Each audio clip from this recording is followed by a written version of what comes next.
اگر انڈیا کا مسلمان پارٹیسپیٹ کر رہا ہے، اگر انڈیا کا مسلمان اپنے حق کو مانگ رہا ہے، تو میرے حق مانگنے کو، انڈین مسلمز کے حق مانگنے کو دیکھنے کے دو طریقے ہو سکتے ہیں۔ اسی لیے میں کہتا ہوں جمعیت علماء ہند انڈین مسلمز کے لیے نہیں ہے۔ کوئی اور سوسائٹی ہوتی جی تو بدلہ لینے لگ جاتی ہے۔ ہمارے لوگوں نے سمجھداری سے، یعنی دیش کے لوگوں نے، دیش کے عام جنتا نے، ہندوؤں نے، صاف صاف کہوں میں، سمجھداری کا کام کیا ہے۔ تو وہ کہتے ہیں نہیں یہ مدنی ہوتا کون ہے، یہ تو زیرو ہے، میں ہیرو ہوں۔ ہاں بھائی آپ تو ہیرو ہیں، چیف منسٹر ہیں بھائی، آپ ہیرو نہیں ہوں گے تو کون ہوں گے؟ اب ہم تو چیف منسٹر کو گارجین کے روپ میں دیکھتے ہیں، وہ اپنے اسٹیٹ کے سٹیزنز کا گارجین ہوتا ہے۔ اور آسام بہت خوبصورت دیش ہے، وہ شنکر دیو اذان فقیر کا ملک ہے، وہ اس میں عزت سمجھتے ہیں۔ ساری چودھریوں کی ناک اس بات میں ہے کہ میرے ہاں کی شادی کیسی ہو رہی ہے اور اس کے ہاں سے بڑی ہو رہی ہے یا نہیں ہو رہی۔ کیا واہیات پنا ہے۔ جناب مولانا محمود مدنی صاحب کی شماری دنیا کے سب سے اثردار مسلم لیڈروں میں کی جاتی ہے۔ آپ جمعیت علماء ہند کے نیشنل پریزیڈنٹ ہیں، جو کہ دنیا میں مسلمانوں کی سب سے بڑی تنظیم میں سے ایک ہے۔ مولانا محمود مدنی صاحب ایک سکریہ مسلم نیتا ہے جن کی عزت سبھی فرقوں میں کی جاتی ہے۔ بھلے ہی آپ فی الحال سکریہ راجنیتی میں نہ ہو، لیکن آپ کی آواز ہندوستان اور دنیا میں بڑا اثر رکھتی ہے۔ السلام علیکم سر، کیسے مزاج ہیں سر آپ کے؟ بہت اچھا لگا آپ ہمارے اسٹوڈیو میں آئے اور بات چیت کا سلسلہ شروع کرتے ہیں۔ سر سب سے پہلے میں آپ سے پوچھنا چاہوں گا جمعیت علماء ہند کے بارے میں کہ یہ ہندوستان میں مسلمانوں کی سب سے بڑی تنظیم ہے، اس کا ایک سنہرا اتہاس رہا ہے، لیکن آج کی تاریخ میں آپ جمعیت علماء ہند کا کیا رول دیکھتے ہیں؟ کہ کیا یہ ایک ریلیجیس ایجوکیشنل آرگنائزیشن ہے، یا پھر یہ سوشیو کلچرل آرگنائزیشن ہے، یا پھر اس کا ایک پولیٹیکل رول بھی ہے؟ دیکھیے آپ نے اچھا انٹروڈکشن بھی کرایا، لیکن بہت سارے سوال کر دیے ہیں ایک ساتھ۔ جمعیت علماء ہند 100 سال سے اوپر ہو گئے ہیں اس کو، اور جیسا کہ آپ نے کہا ایک سنہری تاریخ ہے۔ آزادی کے، جنگ آزادی میں قائدانہ کردار ادا کیا ہے اس تنظیم نے، لیڈنگ رول پلے کیا ہے۔ پھر جب ملک کی تقسیم کے فیصلے ہو رہے تھے اور مذہب کی بنیاد پہ ہو رہے تھے، وہ ڈیمانڈ بھی اسی بنیاد پہ کی جا رہی تھی اور اتفاق سے دونوں طرف سے ہو رہی تھی۔ سمجھایا تو یہ جاتا ہے کہ صرف مسلمانوں کی طرف سے تھی وہ ڈیمانڈ، لیکن وہ دونوں طرف سے تھی۔ 1916 میں ہندو مہاسبھا اور اس کے لوگوں نے ڈیمانڈ رکھی تھی جی، اور لکھا پڑھی تو بہت پہلے سے ہو رہی تھی۔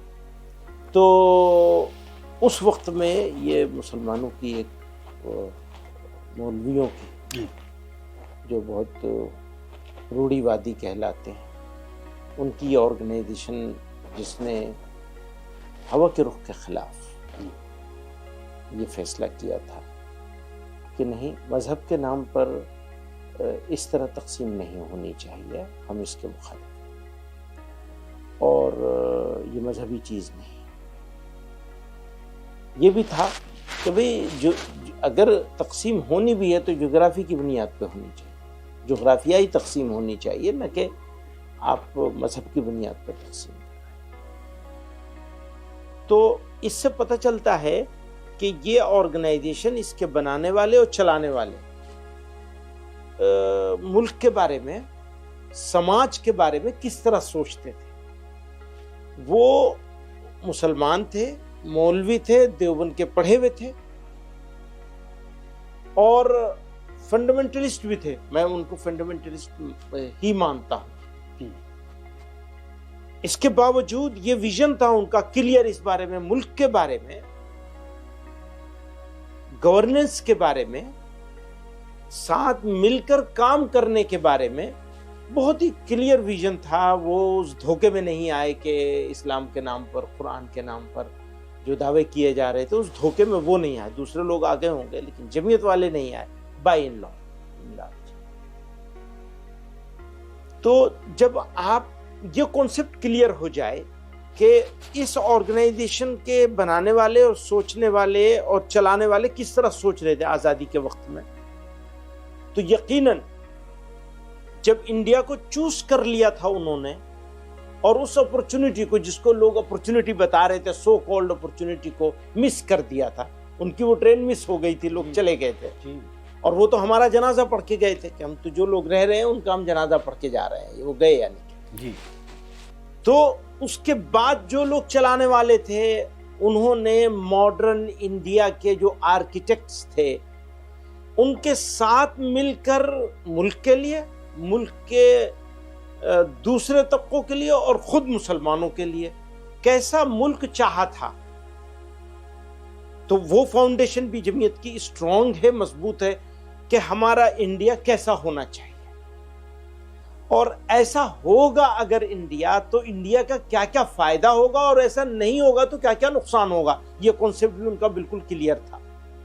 تو آپ پچھلے 70 سالوں کی اگر تاریخ اٹھا کر کے دیکھیں گے تو ہر موقع پر ہمیشہ تو ایک جیسے حالات نہیں رہتے ہیں جی, اچھے بھی آتے ہیں, درمیانی بھی آتے ہیں, برے بھی آتے ہیں. قوموں کی زندگی میں ہمیشہ ہوتا ہے, یہ کوئی نئی چیز نہیں ہے. بالکل.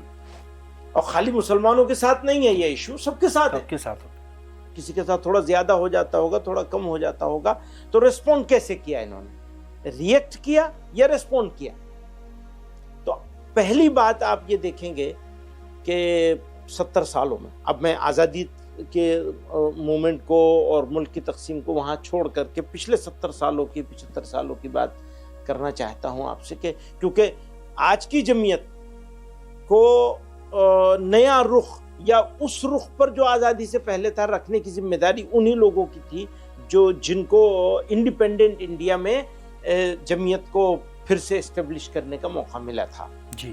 کیونکہ مسلمان بھی ایک عجیب بات ہے جس کی طرف لوگوں کی توجہ نہیں ہوتی ہے. پاکستان کے لوگوں نے +5 +7 سے یا +10 سے اپنا سفر شروع کیا. سوسائٹی بنتی ہے پڑھے لکھے لوگوں سے, قابل لوگوں سے. بالکل.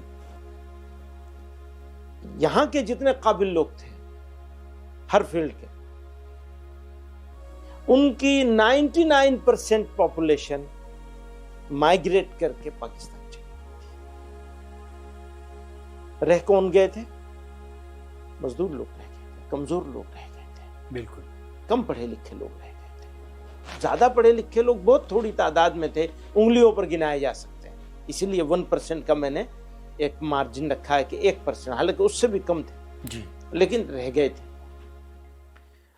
اور پاکستان میں جو پڑھا لکھا کریمی لیئر تھا مسلمانوں کا وہ تو پاکستان میں تھا ہی, پلس یہاں والا بھی چلا گیا تھا جی. تو ان کے پاس قابل لوگ ہمارے ہاں سے یعنی انڈین مسلمز کے مقابلے میں کئی گنا بڑھ گئے تھے. بالکل بالکل. وہ کہاں ہے؟ انڈیا کہاں؟ انڈیا کا مسلمان کہاں؟ میں یہاں جو پرابلمز انڈین مسلمز کو آج ہو رہی ہیں ان کو اگنور نہیں کرنا چاہتا, لیکن اس بات کو ماننا چاہتا ہوں, منوانا چاہتا ہوں, بتانا چاہتا ہوں کہ 75 سالوں میں جو ملنا تھا انڈیا کے مسلمانوں کو وہ شکایت ہم کر سکتے ہیں, جائز ہے, کریں گے. اپنوں سے شکایت کری جاتی ہے اور شکایت کرنے کے جتنے فورم اور جتنے طریقے وہ کریں گے کہ بھئی یہاں بچھڑ گئے, یہاں بچھڑ گئے, یہاں بچھڑ گئے. لیکن جو اچیو کیا ہے اس کا احساس نہیں ہوگا تو پھر شکر کیسے ادا کریں گے خدا کا؟ بے شکرہ نہیں ہونا چاہیے, ناشکرہ نہیں ہو سکتے. تو ہم نے جو حاصل کیا ہے بحیثیت کمیونٹی کے, انڈیا نے جو حاصل کیا ہے وہ ایک بڑی بات ہے, لیکن بحیثیت کمیونٹی کے مسلمانوں نے بھی جو حاصل کیا ہے وہ وہاں نہیں حاصل کر سکے. بالکل بالکل. ایک بات, بہت اچھی بات آپ نے کی. دوسری بات, انڈیا نے جو حاصل کیا ہے مسلمانوں کا اس کے اندر ایکٹیو پارٹیسپیشن ہے, یعنی مسلمان نے خود کے لیے بھی حاصل کیا ہے اور خود کے لیے حاصل کیا ہے تو انڈیا کی بھی خدمت کری ہے. بے شک, ہر فیلڈ میں. بالکل. اگر جان دینے کی ضرورت پڑی ہے تو جہاں موجود کم ہے وہاں کم جانے جائیں گی, لیکن قربانیوں کی ایک ایسے سنہرے ستارے آپ کو ملیں گے آزادی کے بعد. بالکل بالکل سر. کہ بالکل یہ نہیں کہنا چاہتا ہوں کہ دوسری قومیں نہیں پیش کر سکتی, سبھی کو پیش کرنا چاہیے, لیکن مسلمان نے جہاں موقع ملا ہے اسے, کسی بھی فیلڈ میں موقع ملا ہو تو اپنے جھنڈے گاڑے ہیں. بالکل. تو میں بالکل مایوس نہیں ہوں, بالکل افسوس میں نہیں ہوں، واپس جاتا ہوں جمعیت کے پاس، کیونکہ یہ بیچ میں تھوڑا ڈائیورژن ہو گیا تھا، میں واپس جمعیت کی طرف جاتا ہوں۔ جمعیت میں جو بات میں کہنا چاہتا ہوں وہ یہ کہ جمعیت نے اگر انڈیا کا مسلمان پارٹیسپیٹ کر رہا ہے، اگر انڈیا کا مسلمان اپنے حق کو مانگ رہا ہے، تو میرے حق مانگنے کو، انڈین مسلمز کے حق مانگنے کو دیکھنے کے دو طریقے ہو سکتے ہیں۔ ایک یہ ہو سکتے ہیں ان کی بڑی ناز برداری ہوتی ہے اور یہ تو بس مانگتے ہی رہتے ہیں، ایک طریقہ یہ ہوگا دیکھنے کا۔ ایک طریقہ یہ ہوگا دیکھنے کا انہوں نے انڈیا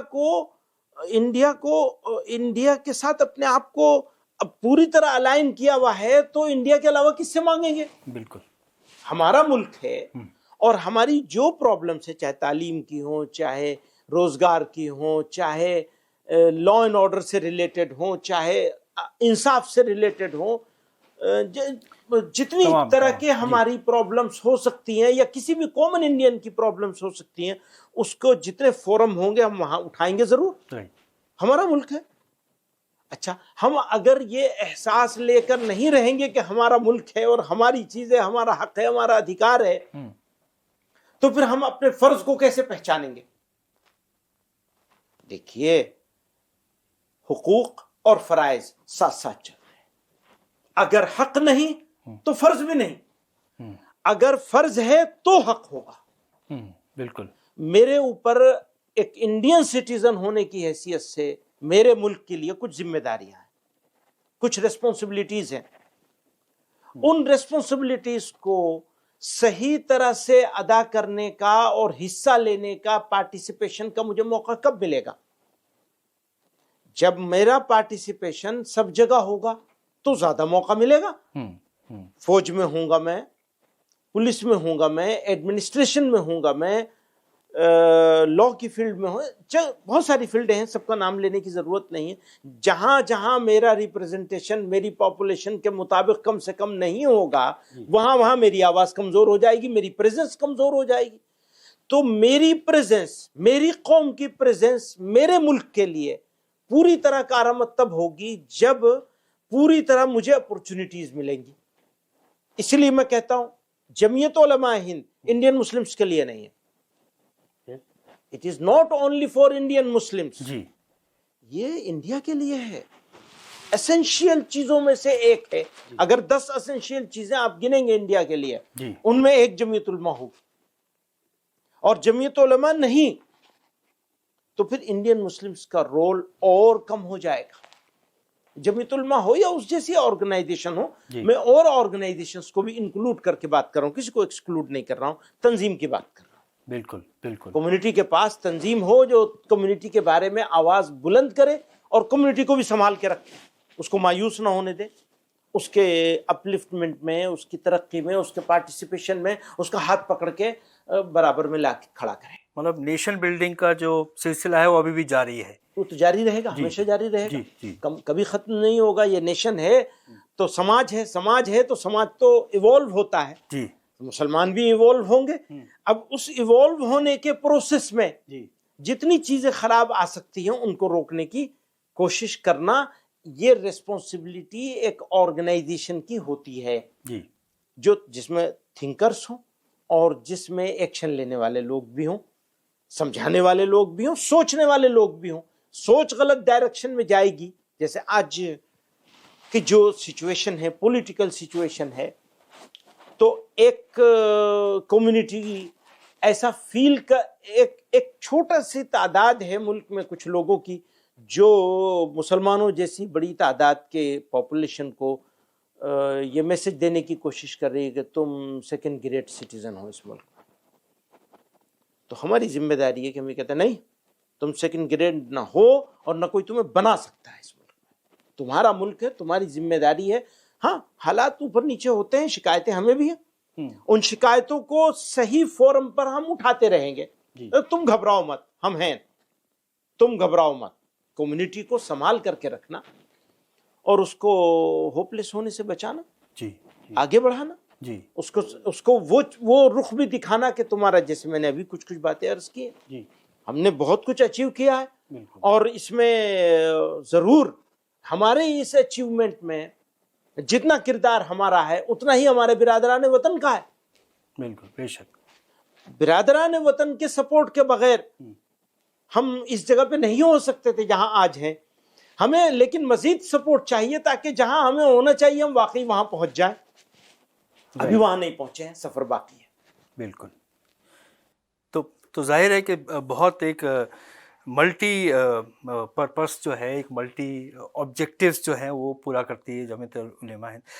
سر مسئلہ کبھی کبھی ایسا بھی ہوتا ہے ایک مسلم ایسیمیلیشن کا ہوتا ہے, ایک جو انانیمٹی ہوتی ہے ہر ایک کی وہ نہیں ہوتی. اکثر ایک مسلم جو آئیڈینٹی ہوتی ہے اس میں یہ ہوتا ہے کہ اگر کوئی ٹوپی کرتا پاجامہ پہن کے مسلم اگر کوئی ٹو ویلر اسکوٹی چلا رہا ہے اور وہ ٹریفک لائٹ جمپ کر دیتا ہے تو ایک امپریشن یہ بنتا ہے, کیونکہ ٹوپی میں کرتے پاجامے میں صرف ایک وہی آدمی نظر آ رہا ہے, تو ایک امپریشن بنتا ہے کہ سارے جو ہے کمیونٹی کے لوگ ریکلیس ہوتے ہیں. تو وہ ایک ایشو رہتا ہے اسیمیلیشن کا کہ اپنی آئیڈینٹی بھی برقرار رکھنی ہے اور ساتھ ہی میں اسیمیلیٹ بھی ہونا ہے اور اپنی جگہ بھی بنانا. اب میں آپ سے پوچھنا چاہوں گا کہ میں دیکھتا ہوں کہ جمعیت علماء ہند کے 4 مین جو آبجیکٹیوز ہوتے ہیں, کام ہوتے ہیں, اس میں کام کرتے ہیں. ایک تو دینی تعلیم ہو گیا جو کہ رہا ہے, سماج سیوا اس میں آپ کافی کام کرتے ہیں, قانونی مدد جو لوگوں کو دیتے ہیں آپ جس کو لیگل ایڈوکیسی کرتے ہیں وہ ایک بہت بڑا ہے. ریلیف جب کہیں آپدہ آتی ہے تو ہر جگہ آپ والنٹیئر کرتے ہیں, کشمیر سے لے کر کہیں پہ بھی دنیا بھر میں ریہیبلیٹیشن کا کام کرتے ہیں جو رائٹ وکٹمز ہوتے ہیں ان کے. اب میں آپ سے تعلیم کے بارے میں بات کرنا چاہتا ہوں کہ کیا آپ کو لگتا ہے جمعیت علماء ہند اگر جو اب ماڈرنائز کر رہا ہے تعلیم کو, کئی ایسے سبجیکٹس کو انکلوڈ کر رہا ہے, اگر یہ پہلے ہی ہو جاتا تو ہندوستان کے مسلمانوں کے حالات آج بہت بہتر ہوتے ہیں. میں آپ کو اگزامپل دوں گا پرنٹنگ پریس کا, جیسے آٹومن امپائر کی جب تھا اس یہ دور تو میں. بہت پرانا ایگزامپل جی ہے. جی جی. تو وہ ایسا یہ نہیں ہے, بلکہ جمعیت علماء ہند خود کا 20 سال سے پہلے سے اسکول چلا رہی ہے, کچھ میں اپنا اسکول چلا رہی ہے. 1971 میں جمعیت علماء ہند نے فیصلہ کیا تھا کہ مدرسے والے اپنے مدرسوں کے ساتھ ایک پرائمری اسکول چلائیں. نتیجہ یہ ہوا کہ تقریباً ملک بھر میں 3000 سے زائد مدرسے ہیں ہمارے لوگوں کے جنہوں نے اپنے مدرسوں کے ساتھ پرائمری اسکول چلائے ہوئے ہیں. کچھ اکثر چل رہے ہیں, ان میں سے کچھ بند بھی ہوئے ہیں ہیومن ریسورس کی وجہ سے. تو میرا ایسا بالکل میں اس کو تسلیم کرنے کے لیے تیار نہیں ہوں کہ جمعیت علماء آج کر رہی ہے, ہمیشہ سے کرتی چلی آئی ہے. دیوبند میں ہم نے ITI بنایا تھا, اس کو 30 سال ہو گیا ITI بنائے ہوئے کو.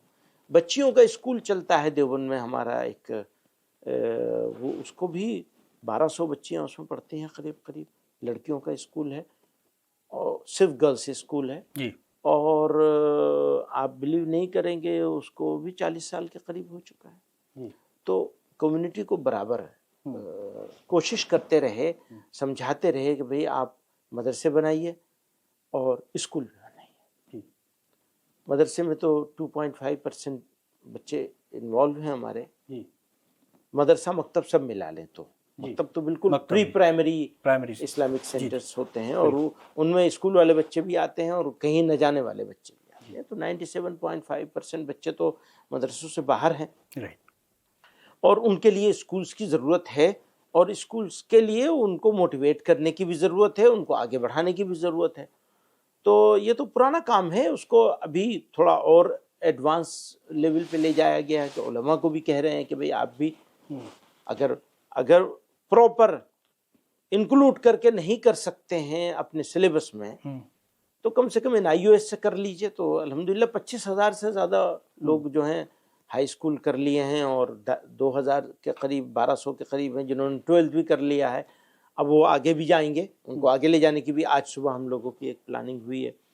تو وہ چل رہا ہے کام, پرانے چلتے ہوئے کام کو وقت کے ساتھ ساتھ اور بڑھا رہے ہیں, تو آپ کو ذرا زیادہ نظر آ رہا ہے. بس میں نے آپ سے سوال یوں کیا کیونکہ ایک امپریشن, ایک پرسیپشن جو ہے وہ ہم چینج نہیں کر پائے کہ مدرسوں میں بھی آپ وہاں سے نکل کے, حالانکہ مدرسے سے بہت اچھے ٹیلنٹڈ اسٹوڈنٹس نکلتے ہیں جو کہ UPSC بھی کلیئر کر لیتے ہیں, لیکن ایک لارج پرسیپشن یہی رہتا ہے کہ یہ بڑا ابھی بڑا دقیانوسی ہے یا خالی جو ہے اس میں لمیٹڈ تھیولوجیکل سٹڈیز ہوتی ہیں. اب میں آپ سے پوچھنا چاہوں گا، آپ لیگل ایڈوکیسی کے بارے میں آپ کافی سکریہ رہتے ہیں کہ یہاں پہ بھی کوئی بے گناہ مسلم ہے جو کہ ضرورت مند ہے اور اس کو انصاف چاہیے، اس کی آپ پوری طرح سے مدد کرتے ہیں.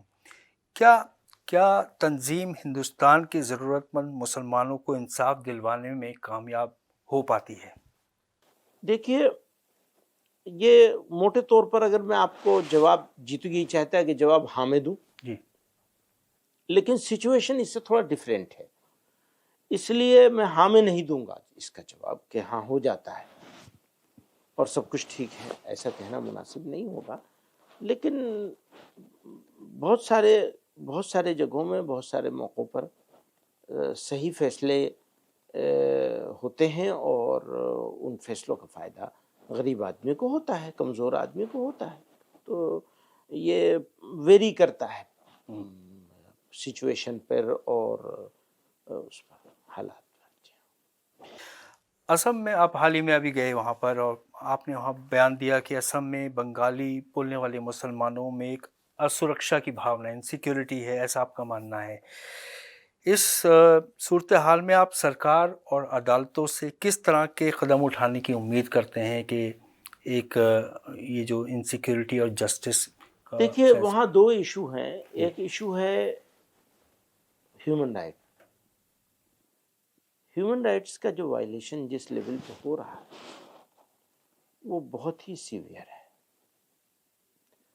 دوسرا ایشو ہے ہیوملیشن کا، ذلیل کرنے کا. تو چیف منسٹر صاحب کوئی موقع مسلمانوں کو بحیثیت مسلمان کے ذلیل کرنے میں کوئی موقع نہیں چھوڑتے. اس میں بنگالی آسامی کی کوئی تفریق نہیں ہے. اور جب الیکشن قریب آتا ہے کوئی سا، تو اور زیادہ وہ مکھر ہو جاتے ہیں. تو وہ ایک ان سے شکایت ہے ہماری، اس کی طرف ان کو بار بار توجہ دلاتے ہیں، ان کو بھی، سینٹرل لیڈرشپ کو بھی، جی، کہ ضرورت سے زیادہ ہو رہا ہے. کئی مرتبہ واجبی چیز ہوتی ہے، کچھ غلط کیا ہوتا ہے کسی ایک آدمی نے یا کسی ایک گاؤں نے، کسی ایک محلے نے، اس کی وجہ سے ساروں کو کلر کر دینا یہ بہت انریزنیبل ہے. اور اس سے لانگ ٹرم بہت نقصان ہوگا. یعنی یہ نقصان مسلمانوں کی بات نہیں کر رہا ہوں میں، انڈیا کی بات کر رہا ہوں، بھارت کی بات کر رہا ہوں. تو لیکن ان کی سمجھ میں نہیں آتا، ان کو بس ایک ہی ہوتا ہے کہ ایشوز کو اوپر بات لوگ کرنے لگتے ہیں جیسے ہی، تو ایشو سے ہٹ کر اس کو ہندو مسلمان بنانے کی جو قواعد ہے دوسرے صوبوں میں بھی ہوتی ہے، وہاں ذرا زیادہ ہوتی ہے. زیادہ کی وجہ بھی ہے کیونکہ وہاں پاپولیشن پرسنٹیج وائز تھوڑا زیادہ ہے بائی چانس. تو وہ اس کا بھی اثر ہے ان کے اوپر. وہ ضرورت سے زیادہ گالی دے کر ایشو سے لوگوں کو ہٹانا چاہتے ہیں. اس وقت بھی وہ یہی کر رہے ہیں، گالیاں دے رہے ہیں. تو میں نے کہا کہ بھئی آپ جو فورینر ہے اس کو نکالیے نا. جی. کب کہا ہے کسی نے کہ کوئی بنگلہ دیشی وہاں رہے آ کر؟ کوئی ادھیکار نہیں ہے کسی غیر ملکی کو رہنے کا. لیکن آپ ہر ایک کو، جیسے مجھے ہی کہہ دیا انہوں نے کہ مجھے مل جائے تو میں بنگلہ دیش بھیج دوں گا، تو اسی لیے مجھے جانا پڑا وہاں. میں جاتا نہیں ہوں زیادہ، جاتا ہوں کام کرنے کے لیے. میں نے وہاں پریس کانفرنس میں میڈیا والوں سے پوچھا بھی کہ 15 سال میں آپ نے کتنی مرتبہ دیکھا کہ میں نے پریس کانفرنس کری؟ 15 سال میں پہلی پریس کانفرنس ہے پچھلی. پریس کانفرنس مطلب ضرورت نہیں، ہم سمجھتے نہیں ہے کیا ضرورت ہے اس کی، اپنا کام کریں گے ٹھیک ہے، چلتا رہے سب چیز ٹھیک. کچھ تھوڑی بہت چیزیں ہو رہی ہیں تو لوکل لیڈرشپ اس کو دیکھے گی. ہمیں کیا ضرورت ہے انٹروین کرنے کی بے وجہ؟ تو وہ کہتے ہیں نہیں یہ مدنی ہوتا کون ہے، یہ تو زیرو ہے، میں ہیرو ہوں. ہاں بھائی آپ تو ہیرو ہیں، چیف منسٹر ہیں بھائی، آپ ہیرو نہیں ہوں گے تو کون ہوں گے؟ اب ہم تو چیف منسٹر کو گارجین کے روپ میں دیکھتے ہیں، وہ اپنے اسٹیٹ کے سٹیزنز کا گارجین ہوتا ہے. اور آسام بہت خوبصورت دیش ہے، وہ شنکر دیو اذان فقیر کا ملک ہے وہ. تو اور بھارت کے لیے بھی بہت ہی، میں جب آسام جاتا ہوں اس کی خوبصورتی دیکھ کے دنگ رہ جاتا ہوں. ہر مرتبہ جس راستے سے گزرتا ہوں ایک نئی خوبصورتی نظر آتی ہے اس راستے پر. تو ملک بھی خوبصورت ہے، لوگ بھی خوبصورت ہے. ملک سے مراد علاقہ ہے، اسٹیٹ ہے. بہت ہی خوبصورت جگہ ہے اور لوگ بھی بہت خوبصورت ہیں. وہ جو شنکر ادان کے نام سے مشہور ہو گئے، شنکر دیو تھے اور ادان فقیر تھے، ایک ہی زمانے میں یہ دو بڑے انسان گزرے ہیں. میں ہندو مسلمان سے انہیں نہیں دیکھتا ہوں، بڑے انسان گزرے ہیں دو اور ایک ہی زمانے کے. دونوں نے مل کر یہ سوسائٹی بنائی تھی. بالکل. اب اس سوسائٹی میں بنگلہ بھاشی مسلمان اور ہندو مسلمان یہ سمجھ میں نہیں آتا. اگر الیکشن کو پرے رکھا جائے، اور لوگ سوال یہ بھی کرتے ہیں کہ اگر اسم کے جو اسم کے رہنے والے مول مسلمان ہیں ان کے ساتھ بھید بھاؤ نہیں ہوتا تو دھرم کے نام پر بنگالی مسلمانوں کے ساتھ بھید بھاؤ کیوں کیا جائے گا؟ اور جیسے کہ آپ نے خود کہا کہ انلیگل جو آپ کو مزے کی بات بتاؤں، جہاں زبان اور کلچر کی بات آتی ہے تو آسام کے جو انڈیجنس پیپل ہیں، اصلی اخمیہ لوگ ہیں، وہ جتنا آسامی سیکھتے ہیں اور آسامی پر چلتے ہیں، اس سے زیادہ بنگلہ بھاشی مسلمان آسامی کو زبان کو بحیثیت زبان کے اپناتے ہیں. اور جن کو یہ سٹیزن شپ دی جا رہی ہے، میں اس کا ویرودھی نہیں ہوں. موٹے طور پر جمعیت علماء پہلے سے کہتی چلی آ رہی ہے کہ ان لوگوں کو سٹیزن شپ مل جانی چاہیے. اور عجیب بات ہے کہ ابھی پھر سٹیزن شپ میں 10 سال کا پھر وہ ایکسٹینشن دے دیا، جس کی ضرورت نہیں تھی. جو ویٹنگ تھی، لمبی ویٹنگ لسٹ تھی، وہ کلیئر ہو گئی تھی، بات ختم ہو گئی تھی. وہ دوبارہ پھر اس کو 10 سال کا ایکسٹینشن دیا. وہ لوگوں کے مقابلے میں مسلمان، بنگلہ بولنے والے مسلمانوں کو اگر آپ دیکھیں گے تو یہ زیادہ اپنے آپ کو مرج کر رہے ہیں آسامیوں کے ساتھ بنسبت ان کے. اور یہ آپ آسام میں ریسرچ کر سکتے ہیں، یہ ریسرچ بیسڈ بات ہے، تقریر نہیں. جی، بنگلہ دیش کے ساتھ جو بارڈر ہے ہمارے ملک کا سر، ایک بہت لمبا بارڈر ہے، اور انلیگل جو مائیگرنٹس ہوتے ہیں ان کا ایک ایشو، ایک سیریس ایشو ہے جس کو ہمیں سیریسلی لینا چاہیے اور اس کو بڑی ڈسپیشنیٹلی دیکھنا چاہیے اگر ہم اپنی نیشن بلڈنگ کی بات کر رہے ہیں. آپ کو کیا لگتا ہے اس کا کیا حل ہو سکتا ہے؟ 40 سال سے ہم لوگ اس بات کو کہہ رہے ہیں کہ جو فورنر ہے آئیڈینٹیفائی کرو اور اسے نکالو. 40 سال سے زیادہ ہو گیا. جمعیت علماء آسام نے بھی، جمعیت علماء ہند نے بھی الگ الگ موقعوں پر ریزولوشنز پاس کیے ہیں. ایک انڈیویجول کی بات نہیں ہے کہ چلو ایک پریزیڈنٹ یا جنرل سیکریٹری ہے یا کسی اسٹیٹ کا پریزیڈنٹ ہے وہ بول دیا، نہیں، تنظیم نے ریزولوشن پاس کیا ہے. اچھا، سرکار اپنی ذمہ داری سے نہیں نبھا رہی ہے اور اس کو زندہ رکھا ہوا ہے اس معاملے کو. ابھی این آر سی وہاں ہو چکا ہے، پھر اس کو زندہ رکھا ہوا ہے، وہ ایشو ہی نہیں ہے. اور ہے تو سرکار ذمہ دار ہے، دونوں جگہ ان کی سرکار ہے. کیوں نہیں کرتے؟ وہ سیریس تو انہیں ہونا چاہیے نا، وہ ریسپانسبلٹی پر بیٹھے. وہ اس معاملے کو صرف یوٹیلائز کرنا چاہتے ہیں مسلمان کو ذلیل کرنے کے لیے.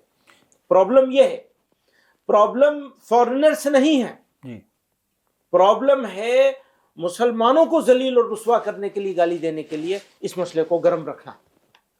یہ ہے پرابلم. مسئلہ پرابلم نہیں ہے. مسئلہ اگر پرابلم ہوتا تو مسئلے تو اب این آر سی وہاں ہو چکی ہے آسام میں. جی تو سوال یہ اٹھتا ہے کہ واپس اگر ہم مسلمانوں کی اوور آل انڈیا میں سچویشن پر جاتے ہیں اور ان سب چیزوں کو دیکھتے ہیں تو اس بیچ میں اس مدعے پہ کہ کیا آپ کی کوئی انیشیٹو ہوا آپ کی طرف سے یا جمعیت کی طرف سے کہ چیف منسٹر کے ساتھ ایک ڈائلاگ ہو یا کچھ اس پہ ڈائلاگ؟ وہ کہتے تھے کہ مجھے ملے گا تو میں اسے بنگلہ دیش بھیج دوں گا. جی، ان کی پارٹی کہتی تھی اس کو اریسٹ کرو، کیس بناؤ، اریسٹ کرو. یہ دو باتیں پبلک ڈومین میں تھی. جی، تو میں گیا آسام اور ان سے کہا میں آ گیا ہوں، بھیج دو مجھے. کیونکہ وہ تو سارے مسلمانوں کو بنگلہ دیشی بتاتے ہیں. جی، اسی لیے محمود کو بھی بنگلہ دیش بھیجنے کی بات کر رہے تھے وہ. جی، تو میں نے کہا میں آ گیا ہوں. اب اتنے بڑے آدمی سے جو ہیرو ہے وہ زیرو آدمی کیا ملے گا؟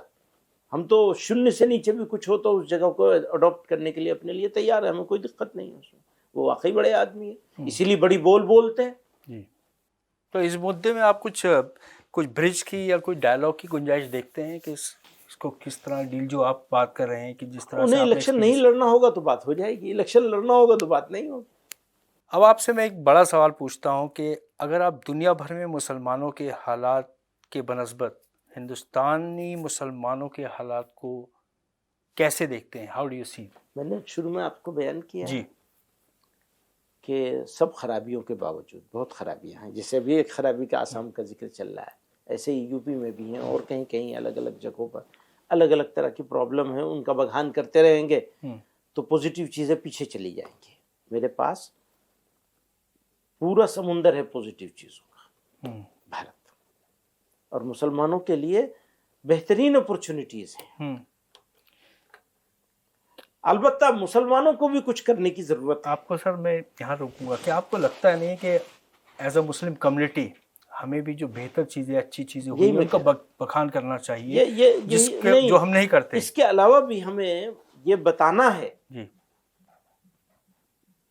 کہ اور کیا کیا مسلمانوں کو کرنا چاہیے، انگیجمنٹ ہونی چاہیے۔ ہمارا غریبوں کی مدد کرنے کا ہمارا ایک ہمیں حکم ہے، اور اس حکم میں مسلمان صرف نہیں سبھی کے لیے جی۔ تو ہمیں سوشل ورک کے کام کو بڑھانا چاہیے، طاقت بڑھانی چاہیے، اپنے پڑوسیوں کا دھیان رکھنا چاہیے، اور پڑوسی کوئی ہو، اور پڑوسی کا مطلب صرف یہ نہیں ہے کہ مکان سے مکان ملا ہوا ہے، اگر محلے سے محلہ ملا ہوا ہے تو دوسرے محلے والوں کو یہ خیال ہونا چاہیے کہ یہ ہمارے پڑوس میں ہیں تو ہمارا بچہ بچی، ہمارے لوگ، ہمارا گھر، ہمارا سامان، ہماری بزنس، ہماری دکان سب محفوظ ہے۔ مسلمان محافظ بن جائے، مسلمان قربانی دینے والا بن جائے، مسلمان مصیبت میں کام آنے والا بن جائے۔ ہے بھی بہت سارے لوگ، اس کہنے کا یہ مطلب نہیں کہ نہیں ہے، یہ کہنے کا مطلب اور آگے بڑھنا ہے، اور کام کرنا ہے، اور صبر کا مظاہرہ کرنا ہے۔ اگر کچھ گڑبڑ ہو رہی ہے کہیں سے کچھ لوگوں کی طرف سے تو یہ دیکھیے وہ کتنے ہیں تعداد میں، جی وہ بہت چھوٹی سی مائنورٹی ہے۔ سر، اگر بھارت میں ورتمان میں راجنیتی کو دیکھا جائے اور مسلمانوں کی راجنیتک اور سماجک بھومکا کو دیکھا جائے تو کیا آپ کو لگتا ہے کہ جو مسلمس کا نیترتو ہے ان کو ایک اپنی اسٹریٹجی میں بدلاؤ لانے کی ضرورت ہے؟ بی جے پی کا عروج ایک حقیقت ہے آج کی تاریخ میں، اور بی جے پی مسلمانوں سے کو نیوتا بھی دیتی رہی ہے کہ آپ آئیے پولیٹیکل ان کی پارٹی جوائن کریے۔ اس کے باوجود جو مسلمانوں کا بی جے پی سے دوری رہتی ہے وہ کتنی مناسب ہے؟ دیکھیے، میں اس سوال کا بہت ڈیٹیل میں جواب نہیں دے سکتا ہوں۔ یہ جتنا مسلمانوں پر ڈیپینڈ کرتا ہے اس سے زیادہ بی جے پی پر ڈیپینڈ کرتا ہے۔ یہ سوال مسلمانوں سے نہیں بنتا، بلکہ یہ سوال بی جے پی سے بنتا ہے کہ بھئی آپ کے ہاں مسلمان کیوں نہیں ہیں؟ تو اس سوال کا صحیح جواب بی جے پی کی لیڈرشپ دے سکتی ہے، ہم لوگوں کے لیے دینا مشکل ہے۔ جی، آپ کے وچار سے بھارت میں میں مسلمانوں کے سامنے آج کی تاریخ میں سب سے بڑی کیا چنوتیاں ہیں، اور اس سے نپٹنے کے لیے آپ ایز اے لیڈر؟ مجھے ایسا لگتا ہے کہ سب سے بڑی چنوتی تعلیم ہے، تعلیم، اور ایسی تعلیم جس کے ساتھ تربیت بھی ہو، اچھا انسان بنے۔ اس کے اوپر پوری قوم کو اگلے 20 سال کے لیے فوکس کر دینا چاہیے، اور دائیں بائیں نہیں دیکھنا چاہیے۔ میرا ایک نعرہ ہے، آدھی کھائیں گے سوکھی کھائیں گے، پر بچیوں اور بچوں کو تعلیم ضرور دلائیں گے، اور 20 سال کا کوئی ایجنڈا نہیں ہونا چاہیے سوائے تعلیم کے۔ تو یہ، اور سارا انویسٹمنٹ ہمارا تعلیم پہ ہونا چاہیے۔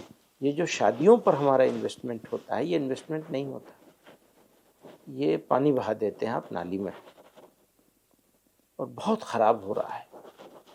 جو بگ فیٹ ویڈنگ کر رہے ہیں بڑے لوگ، یہ بڑے قاتل ہیں، پوری قوم کو قتل کر رہے ہیں۔ تو شاندار مکان، اچھا مکان بنایا جائے، شاندار نہیں بنایا جائے۔ شادی اچھے سے کری جائے لیکن سادگی سے کری جائے، دکھاوا اور نمائش بالکل نہ ہو۔ کھانے پینے کی چیز ہو، ایک آئٹم ہو، 2 ہو، 3 ہو، جی آپ نے 16 طرح کے یا 27 طرح کے آئٹم رکھ دیے، پھر اس کے بعد وہ اس میں بھر بھر کے پھینکا جاتا ہے. جی آواز دا وائس میں سر ہم نے اس پہ ایک پوری کیمپین کی تھی. جی تو وہ اس سے بچنا ہے، اور انویسٹمنٹ اپنی کمیونٹی کا اپنے بچیوں اور بچوں کی تعلیم پر ہونا چاہیے. جی یہ ایک ہمیں ایک سنگل، کئی ایشوز ہیں جن کے بارے میں اس سوال کے جواب میں کئی چیزوں کو انکلوڈ کیا جا سکتا ہے، جی لیکن جیسی 4 چیزیں انکلوڈ ہوتی ہیں وہ چاروں کی اہمیت ختم ہو جاتی ہے. اس لیے میں صرف تعلیم کی بات کروں گا. تعلیم، صرف اور صرف تعلیم. جی دائیں بائیں نہیں دیکھیں گے. اور ہماری عزت اگر کسی چیز میں ہے تو تربیت کے ساتھ تعلیم ہو، یعنی میں ایک اچھے انسان ہوں اور ایک قابل انسان ہوں، قابلیت بھی ہو اور صالحیت بھی ہو. اردو میں صالحیت کہتے ہیں، یعنی نیک ہو. جی تو پھر ہمیں کوئی ذلیل اور رسوا نہیں کر سکے گا. ذلیل تو ہم اپنے عمل کی وجہ سے ہوتے ہیں، جی اپنے ایٹیٹیوڈ کی وجہ سے ہوتے ہیں، جی اپنی کمزور. اس میں عزت سمجھتے ہیں. ساری چودھریوں کی ناک اس بات میں ہے کہ میرے ہاں کی شادی کیسی ہو رہی ہے اور اس کے ہاں سے بڑی ہو رہی ہے یا نہیں ہو رہی. جی کیا واہیات پنا ہے. اس کا مطلب یہ کہ آپ نے نہ اپنے آپ کو پہچانا، نہ اپنے سماج کو پہچانا، نہ اپنے مذہب کو پہچانا، کسی چیز کو نہیں پہچانا آپ نے. جی جی اگر پچھلے کچھ مہینوں کی بات کریں تو ایک سر ہم دیکھا ہے کہ بہت اچھی ایک پیٹرن جو نکل کے آیا پورے ملک میں، سامپردائکتا کو لے کر ایک سچویشن امپروو ہوتی نظر آ رہی ہے. میں پورے ملک کی بات کر رہا ہوں، اور آپ ہمیشہ سوشل ہارمونی کے، کمیونل ہارمونی کے حامی رہے ہیں. آپ نے ہمیشہ اس کے لیے آگے بڑھ کر ڈائلاگس میں پارٹیسپیٹ کیا ہے. اس کو آگے بڑھایا جا سکے، ایک سوشل ہارمونی کو اور ایک نیکسٹ لیول پہ لے جایا جا سکے، اس کے لیے آپ کی کیا سوچ ہے، کیا ہو سکتا ہے؟ دیکھیے، آپ نے اچھی بات کہی ہے. سوال کرتے ہوئے آپ نے ایک اسٹیٹمنٹ بھی دیا ہے، اور وہ بہت ضروری ہے کہ سب لوگوں کو وہ پاس ہونا چاہیے، کمیونٹی کو خاص طور سے. وہ ہے یہ کہ بھائی ملک جیسا دکھتا ہے نیوز چینلوں کے ذریعے سے، سوشل میڈیا پر، ملک ویسا نہیں. ورنہ وہ جو کتے کمینے بدبخت لوگ آئے تھے پہلگام میں، جی اور وہ حادثہ ہوا تھا، جی تو کوئی اور ملک ہوتا تو اس حادثہ کرنے والوں نے جس نیت سے وہ سارا کچھ کام کیا تھا، وہ کچھ نہ کچھ انسیڈنٹ ضرور ہوتے ملک کے. جی جی جی وہ تو بڑا ایسا. تو ہمارے ملک کے لوگوں نے جی جس طرح رسپونڈ کیا ہے اس کے اوپر، وہ بڑا خوبصورت ہے، بہت خوبصورت، بہت خوبصورت تھا. اور دشمنوں کی سازش کو فیل کر دیا. بالکل. پھر جب آپریشن سندور کا اناؤنس کیا گورنمنٹ آف انڈیا نے، جی تو مسلمان بالکل چٹان کی طرح کھڑا تھا. یہ مسلمانوں نے کمال کا کام کیا کہ بھئی سارے دکھ درد، ساری شکایتیں بھول کر ہم اپنی فوجوں کے ساتھ ہیں، اپنے ملک کے ساتھ. تو وہ سب حادثے میں جہاں بہت ساری برائیاں ہیں، ہمیں تکلیف ہے، دکھ ہے لوگوں کے اس طرح مارے جانے کا، اس سے وہ اپنی جگہ، لیکن ایک خوشی کی بھی چیز ہے کہ لوگوں نے دشمنوں کی سازش کو فیل کر کے کام کر دیا. اچھا، اب اس کا اپریسیشن کمیونٹی کی طرف سے، سمجھدار لوگوں کی طرف سے نہیں ہوا. اس کا تذکرہ ہونا چاہیے تھا. لیکن بدقسمتی کی بات یہ ہے کہ آواز دا وائس تو موجود ہے، جی ہم نے لیکن بہت آرٹیکلز کیے. لیکن جی ہاں، تو آپ کی ایک کوشش ہوتی ہے پوزیٹیو لائن سے شروع سے. مجھے معلوم ہے کہ آپ بیٹھے ہیں اور یہ شروعات کریے تو اسی نیت سے کریے کہ ہم ہوا کے رخ کے خلاف چلیں گے. بے شک. تو آپ کو تو مبارکباد دوں گا، لیکن بدقسمتی سے جو مین اسٹریم میڈیا بیٹھے ہوئے لوگ ہیں، ان کو صرف بیچنے والی چیز چاہیے، پوزیٹیو کہانیوں کو سامنے لانے میں ان کا کوئی انٹرسٹ نہیں ہوتا ہے. پر کوئی اور سوسائٹی ہوتی جی تو بدلہ لینے لگ جاتی. بالکل بالکل، اس طرح کا ماحول بن گیا تھا. ہاں، ہمارے لوگوں نے سمجھداری سے، یعنی دیش کے لوگوں نے، دیش کے عام جنتا نے، ہندوؤں نے، صاف صاف کہوں میں، سمجھداری کا کام کیا ہے. بے شک. اور دشمن کو ناکام کیا ہے. تو یہ بڑا اپریشیٹ کیے جانے کے قابل کام ہے. یہ باریک سی چیزیں، اس کو لوگ سمجھیں اور سمجھ کر لوگوں کو سمجھائیں تاکہ آگے کوئی اور سازش ہو تو وہ بھی اسی طرح ناکام ہو جی اور دشمن فیل ہوتا رہے. جی مولانا صاحب، آپ تو ہمیشہ ایسے جب موقع آئے، ایسی سچویشن بنی، آپ نے اسٹیٹمنٹ دیے ہیں پرزور. لیکن ہم نے دیکھا ہے کہ ہماری جو قوم میں کمیونٹی کے لوگ ہیں اکثر اس طرح کی جب سچویشن بنتی ہے تو اس پہ کچھ کہتے نہیں. اس بار انہوں نے کہا تو اس کا ایک اثر بھی ہوا. اچھا اثر ہوا ہے. اور میں کمیونٹی کے بارے میں عام طور پر جو دھارنا ہے میں اس سے الگ سوچتا ہوں. مسلمان بہت سمجھدار ہے اور بہت پیشنس والے قوم. بس ایک جگہ نہ سمجھی کر رہے ہیں. پڑھانے میں جو پیسہ لگانا چاہیے اس کو خرچہ سمجھتے ہیں، حالانکہ وہ خرچہ نہیں ہے، وہ انویسٹمنٹ ہے. بالکل. آپ کچے مکان میں رہ لیجئے، سادہ مکان میں رہ، بچوں کی تعلیم کے اوپر انویسٹ کیجئے پیسہ، بچیوں پر بھی بچوں پر بھی. اور دوسرے گھر کے ماحول میں تربیت ہونی چاہیے. ماں باپ کو جھوٹ بولنے سے بچنا چاہیے، حرام کمائی سے بچنا چاہیے اور غصے سے بچنا چاہیے. غصے سے بہت بری چیز. بہت بری چیز. تو بہرحال لیکن پھر بھی مسلمانوں نے بہت بہت اچھا کیا، بہت بدلاؤ کیا ہے. میں بالکل مایوس نہیں ہوں، میں بالکل ہوپ لیس نہیں ہوں. مجھے بہت ہوپ ہے اس ملک میں بھی، ملک کے عام ہندوستانی شہریوں میں، ہندوؤں میں، سکھوں میں، عیسائیوں میں، بودھوں میں، جینوں میں، مسلمانوں میں، سب میں مجھے ہوپ ہے. اور سب مل کر اس ملک کو آگے لے جائیں گے. اور وہ وقت زیادہ دور نہیں ہے جب بڑی طاقتیں جو ہمیں آنکھ دکھانے کی کوشش کرتی ہیں وہ آنکھ دکھانے سے پہلے 100 مرتبہ سوچنے پہ مجبور ہیں. انشاءاللہ یہ وقت قریب ہے، دور نہیں ہے. انشاءاللہ سب مل کر کے اس ملک کو کھڑا کریں گے. کھڑا کر رہے ہیں، کھڑا کریں گے. مولانا صاحب ہمارے اسٹوڈیو میں آپ کے لیے بہت بہت شکریہ. Thank you very much.